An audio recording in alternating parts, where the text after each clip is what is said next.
আমি নামাজ পড়ি এবং হস্তমৈথুনের ও বদভ্যাসে অভ্যস্ত। আমি চেষ্টা করি এমন এই জঘন্য পাপ থেকে নিজেকে বের করতে, কিন্তু যতবারই অপরাধ করি ততবার চেষ্টা করি এবং তওবা করি। শাইখ দয়া করে বলবেন আমি কি নিজেকে কিভাবে এই পাপ থেকে বিরত রাখতে পারবো?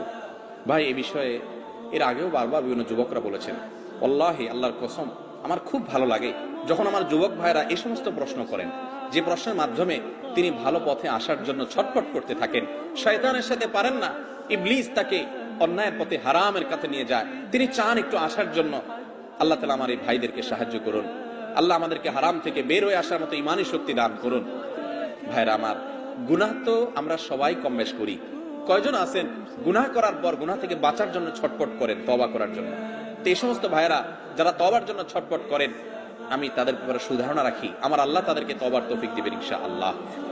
যারা পাপ করার পর, অপরাধ করার পর কোনো সেন্স নাই, কোনো হিতাহিত, কোনো ভালো মন্দ ধারণা নাই, অপরাধ বোধ নাই, অপরাধের অদৃশ্য দাহন তার ভিতরে হয় না, এই ব্যক্তি অপরাধ থেকে ছুটে আসা অনেক কঠিন হয়। অপরাধ করতে করতে অপরাধের ব্যাপারটাতে এতটা বেপরোয়া হয়ে যায়, তার কাছে অপরাধ দাইলবাত হয়ে যায়। এটা খুব ডেঞ্জারাস আলামত। তওবা নসিব হয় কম।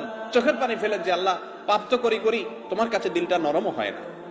আল্লাহ আমাদেরকে গুনাহ থেকে সরে আসার তৌফিক দান করুন। হস্তমৈথুনের এই গুনাহের সাথে আমাদের অনেক ভাইরা জড়িত, অনেক ভালো কাজ আছে, কিন্তু এখান থেকে বাঁচতে পারে না। ভাই, এক নম্বর কথা হলো, মোবাইল থেকে সমস্ত খারাপ জিনিস ফরম্যাট করে ডিলিট করে দেন। যদি সৎসাহস না থাকে বা মনে হয় যে আবার মোবাইলে সেটা চলে আসবে, মোবাইলটা বিক্রি করে একটা বাটনওয়ালা মোবাইল নেন যেখানে কিছু থাকবে না। একটু কঠিন হবে, কিন্তু হিম্মত করে আল্লাহর জন্য ত্যাগ করেন না। একটু ত্যাগ করলে, প্রিয় মানুষের জন্য ত্যাগ করলে ভালো লাগে, আল্লাহর জন্য ত্যাগ করলে আপনার ভালো লাগে কাজ করবে। এর পাশাপাশি নির্জনতা অবলম্বন করবেন না। হস্তমৈথুন যারা এই বদভ্যাসে অভ্যস্ত হয়, নির্জন কক্ষে থাকলে তখন এই বদভ্যাসে অভ্যস্ত হয়। নির্জন থাকবেন না, বন্ধু বান্ধব, মুরব্বী এবং বাপ মা, ভাই বোন সবার মধ্যে থাকবেন।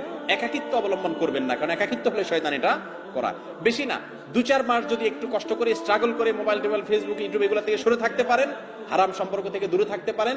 খারাপ জিনিস দেখলে মানুষ হস্তমৈথুনের দিকে বেশি যায়। যুবকরা খারাপ জিনিস যেন দেখতে না পারেন, সে রাস্তা বন্ধ করে ফেলেন। বেশি না, 1টা মাস এক্সারসাইজ করেন, ইনশাআল্লাহ বদভ্যাস দূর হয়ে যাবে। আর আল্লাহর কাছে দোয়াও করবেন, চোখের পানি ফেলবেন, মালিক আমি সরে আসতে চাই, তুমি সাহায্য করো। আল্লাহ তাআলা আমাদেরকে সেরকম হিম্মত এবং শক্তিশালী দান করেন।